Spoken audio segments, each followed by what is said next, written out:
Hello everybody and guys, welcome back to another video. Today we are ranking my favorite band's album. As you all, I don't know if I said this, but my favorite band of all time is Good Charlotte, and I'm here to rank their albums, all the studio albums. We are leaving out the single Last December because it's a single, not an album. We're leaving out the greatest hits because again that's a compilation of all the songs out of the first four albums that they released, and we're leaving out the greatest remixes because that's a bunch of remixes that I'm not going to get into. Um, but I digress. We're here to rank the seven studio albums. Yes, the seven studio albums. Um, and we're gonna start off with the first album, the untitled slash um self-titled album, Good Charlotte. And I think this album, it's good. Again, I like all the albums. I think they're all non-skip albums, but I'm gonna be as unbiased as I can be here. I'm gonna make these fairly because I think I have my opinions. I've grown um as a person, so I think I'm ready to rank these in an order that I find them with that I find is appropriate and honest with you and myself about the albums. So start off with the first album, Good Charlotte. I think the songs in it are good. You have songs like Festival Song, I Hear You. You have bonus tracks like The Click. How many remember Undergrads, the show? Yeah, we all remember Undergrads, right? I'm not that old, but I know what Undergrads is. I watched the full season that was released. Shout out to Undergrads. Bring the series back, please. Anyway, getting back on topic, you have songs like other songs like Waterfall Ride, that are really good. Thank You, Mom is really good. Um, but then you have your basic standard safe, like pop punk rock songs like Waldorf Worldwide, I Don't Want to Stop, Let Me Go, and I think those songs are good, but they're not but they're not like the best songs. They play it very safe with this album. Um, and again, a lot of the haters for Good Job will say, "Oh, the poses. These songs are, you know, the juvenile. They're not mature." But I think, who cares? It's music. The so all the songs were written by the Mann brothers at a time when they were young. Like this was the first album. They're starting off their kids. You know, I don't expect the most polished sound. Again, the sound is good. It's compared to from the second album on. It's just not as polished as the sound from the second album on. But again, I don't expect it from them because again, this is the first album from 2000, 2001. You know, they're still just kids. It's their first record. So I expect so much from them. But I think the album itself is just it's average at worst, and I think it plays. I don't think a lot of songs play it a little too safe. So I don't think there's a B tier, right in the middle. The next album, Young and the Hopeless, and this is astonishing. This is the sophomore record. This is the second record, and it's amazing. Songs like the anthem, Let's Not Switch to Famous, the pop culture classics. How many of you raise your hand in the comments, I guess, if you remember Lifestyles Original Famous being on Drake and Josh. Raise your hand. Okay. These songs have cemented themselves in pop culture. I've seen people posting, you know, stuff on Instagram with the background music with Good Charlotte. I've seen parade bands playing Lost Sisters Are Famous. I think, you know, despite those two, I think that they're gonna be pop culture classics for generations. and and not even that, but you have other songs like Girls and Boys that make some pop culture references, here and there, you know. But um, but what gets me is that even the non-singles, you have songs like Hold On, which is more mature, But you have other songs like Say Anything, The Day That I Die, Moving On, Story of My Old Man. These songs, Emotionless. These songs are just really good songs. Again, you guys in the non-famous singles that don't really pop in pop culture, like Young and the Hopeless, Hold On, um, you know, they're just all these songs are so good to listen to. They're catchy, you know. I just think that you're not gonna go wrong listening to this album. You're gonna love it. Even my friend, who I hop in the car with, to go road trips with, we go on vacation together, we do stuff together. He had two Good Charlotte songs in his playlist. The two songs were from this album. They were the anthem and Young and the Hope and Lifestyles not Young and the Hopeless, but Lifestyles Rich and the Famous.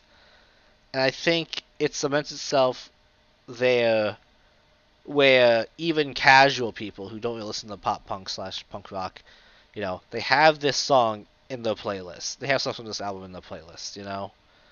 I just think it's really cool, you know, to even hear this on the radio. Like I remember I had a friend in high school that never listened to pop punk / punk rock, never listened to Good Charlotte or anything.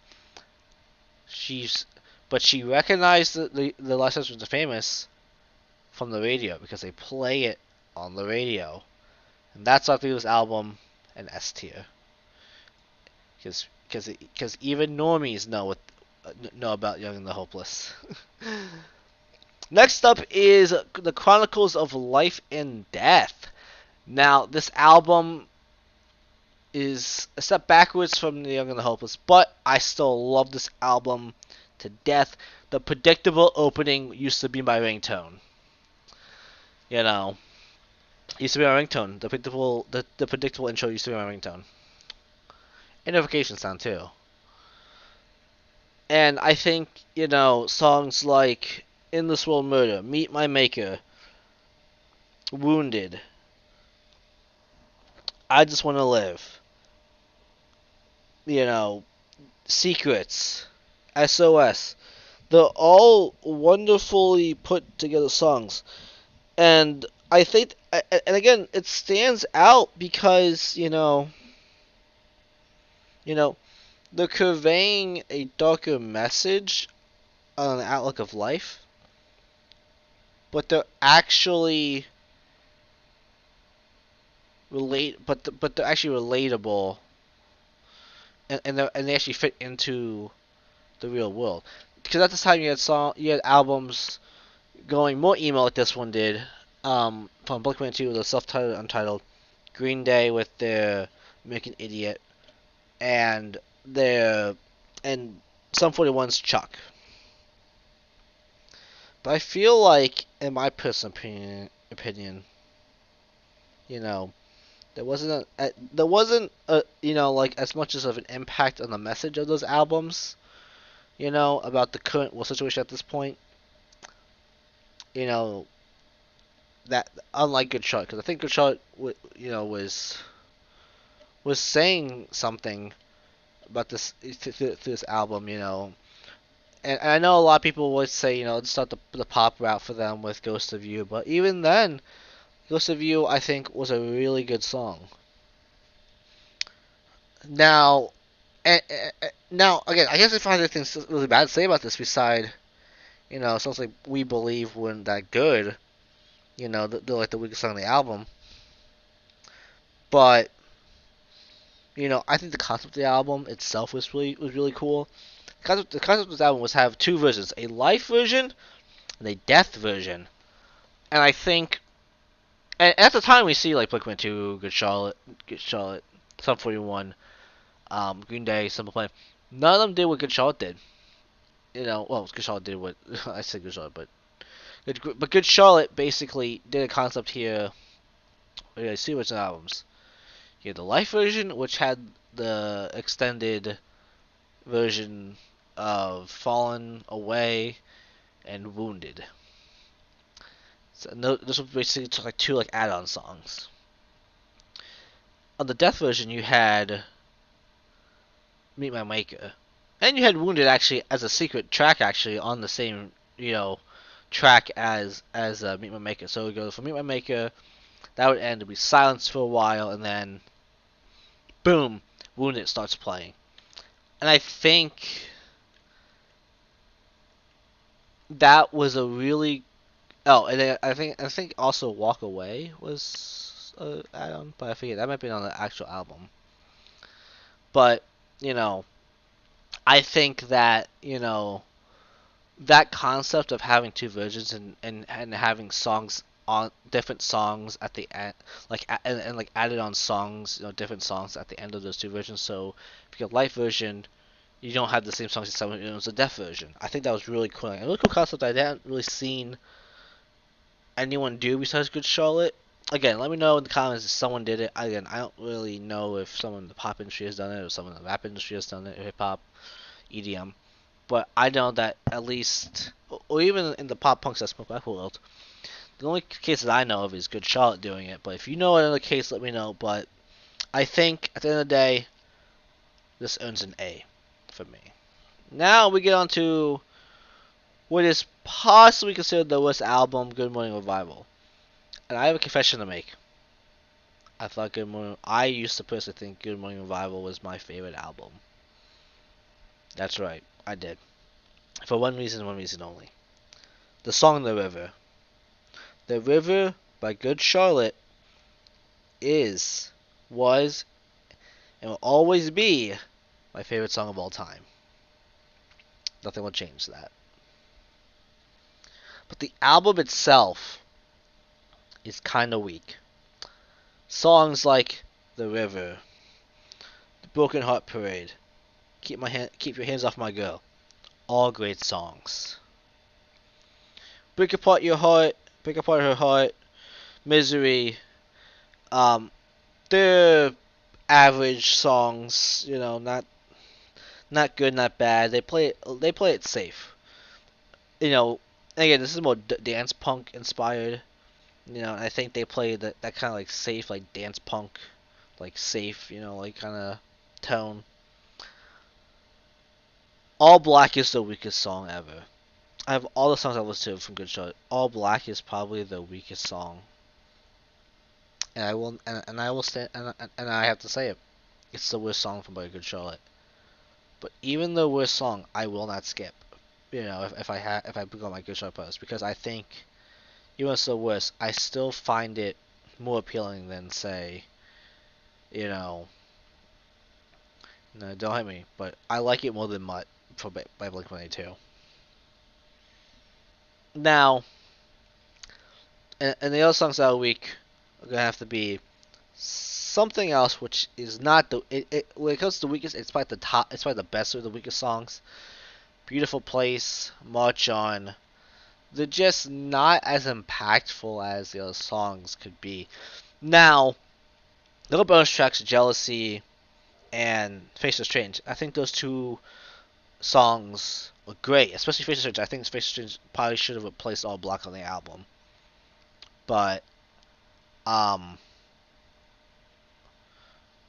think the fact that they were bonus tracks and that they're not on Spotify, I have to go to YouTube to listen to them, or some other place, listen to them or have them in a playlist, I think really holds the album down. It really does, because I think the album, like I said, the album used to be my favorite, but that's because I used to only have repeat songs of The River, Keep Your Hands Off My Girl, Broken Heart Parade, and Face is Strange. But if I factor in all the other stuff, I think this album gets a C. So, it's not the worst album. I don't think it's the worst album. It's definitely not my favorite album anymore. I mean, The River's still my favorite song, but it's not my favorite album. But I do like it though. I do like some of the songs on it. But again, like I said, sounds like All Black, Something Else, Broken. Nah, you know, what's the song? I just said it too. Not Broken Heart Parade. March On is the other one. March On. I don't think they hold up to me anymore, so I have to give it a C. Next up, Cardiology, and everyone's gonna hate me for this because I think this is the worst album. I like it. I still do. It's not something when the worst album is still something that I would prefer over, say, like Cheshire Cat or Nimrod from, Green Day, or like I said, Cheshire Cat from Blink-182, or Dude Rich from Blink-182. But Cardiology, I think, is the weakest album, and it has to do a lot with the fact that you know it's too pop. It's too power pop for me. I remember Joel Madden saying that it's gonna sound like Blink-182. It does not. It's not. And a lot of people say it's a return to the pop punk roots. It's not. The only pop punk song on here, the only pop punk song, is "There She Goes." That's it right there. The bonus tracks are really good, but the not pop punk, the power pop. And I think songs like Last Night, Like It's a Birthday, they're great songs. But again, it's not that classic construction you get from like Young and the Hopeless, or even the first album, or even The River. The River was more pop punk, than any song on here. And I think the hype behind it, really, just didn't live up to the hype of what it was supposed to be. You know, it sounds like Alive and Right Where I Belong. The good songs I relate to, especially Right Where I Belong, helped me in high school, going through a time when I was questioning, who I was. It helped me a lot. But but other songs like Alive, State Innovation, they're just not the songs that I would think of when going through here. And then you had like two like things that basically repeated like the same thing. Cardiology, the title track. Like I don't want to say it wasn't even like an interlude because it's a Fifth Chamber interlude. Hollow, Can't Dream With You is a great song, but you know it does get kind of repetitive after repeat listens. Um, I just I just think this is the weakest album. Again, I think it's far above some of the other albums I listened to. Other bands like Simple Plan, Blink-182, you know, but I just think this is the weakest album, so I'm gonna have to give this album a D. Next up, Youth Authority. This is a mixed bag. And I'll say this, the first half is amazing. You have songs like Life Changes. I was gonna say Life finish again, but it's Life Changes, 40-ounce Dream, Makeshift Love, Life Can't Get Much Better. They're all good songs, and that's the reason why they were singles. And if it was just the first half, if all songs were like the first half, even some songs like the second half, I think this album could have been an A or S. But after the Stick to Your Guns interlude, which basically starts the second half of the album, you get songs like Cause Full of People, Moving On, Reason to Stay, and you get and like War. Um, it brings the album down. And second half, you get songs like Keep Swinging, and The Outfield. If you had this the first half, again it could have been an A or S, but this was only two good songs. The second half, War is a good song.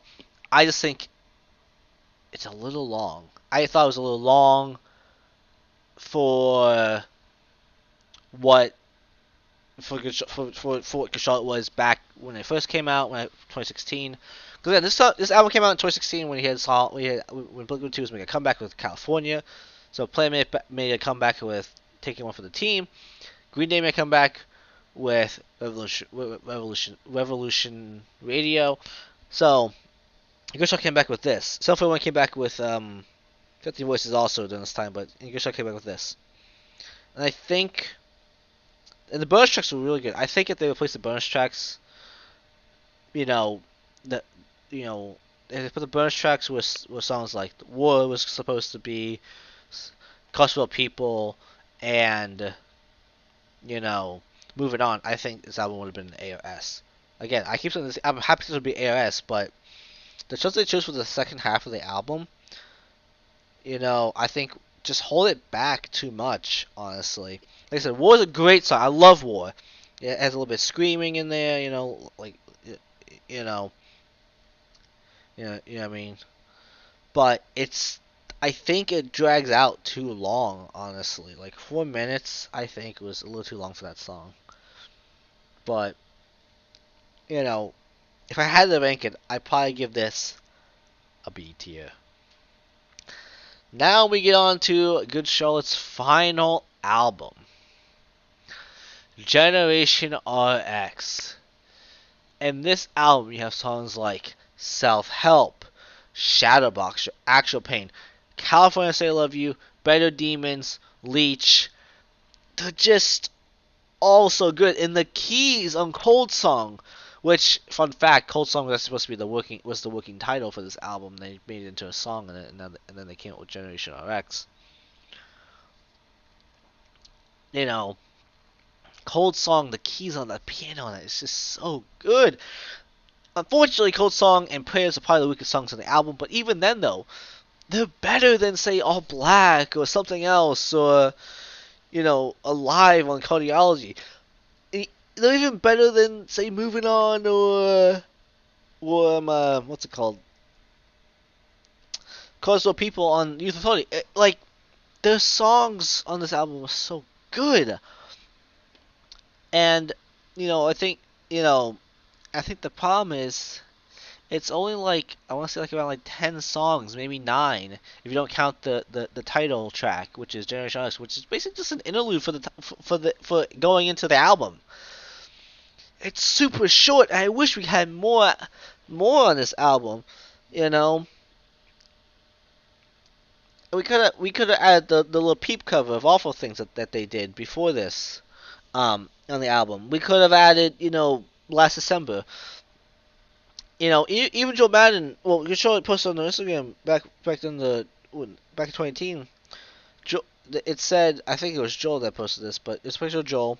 The caption reads underneath the picture. It says, "When you write more, but you say fuck it." So they had more for this album, and I really want to hear it now. I don't know if maybe Last December was supposed to be part of that, and they would just release it as a single. But I think there needed to be more on this album. I really do. There had to be more on this album. But even then though, what we get is it's so good. It's like when you get a whole pie and they give you a slice of it, and it's so good that you want more. So that's how I describe this album, is like getting a slice of pie and then wanting more of that delicious of getting a slice of good pie and then wanting more of that good pie. You're getting a little slice of it, but you want more. And I think it's such a good album that I have to give it an S tier. And that's going to wrap it up, guys, for the Good Charlotte tier list. I hope you all enjoyed. Again, let me know your opinions in the comment section below. If you guys listen to Good Charlotte or no Good Charlotte, let me know if my opinion is valid, invalid. I'm just a casual, yeah. But yeah, guys, let me know what you guys think in the comment section below about my tier list. And yeah, Good Charlotte, if you're watching this. Joel, Benji, Paul, Billy, Dean, get together, please. Make another album, please. At least one more album, please. Please, make one more album. I could really use another album, guys. So, Yeah. Anyway, guys, I will see you all in the next video. Peace.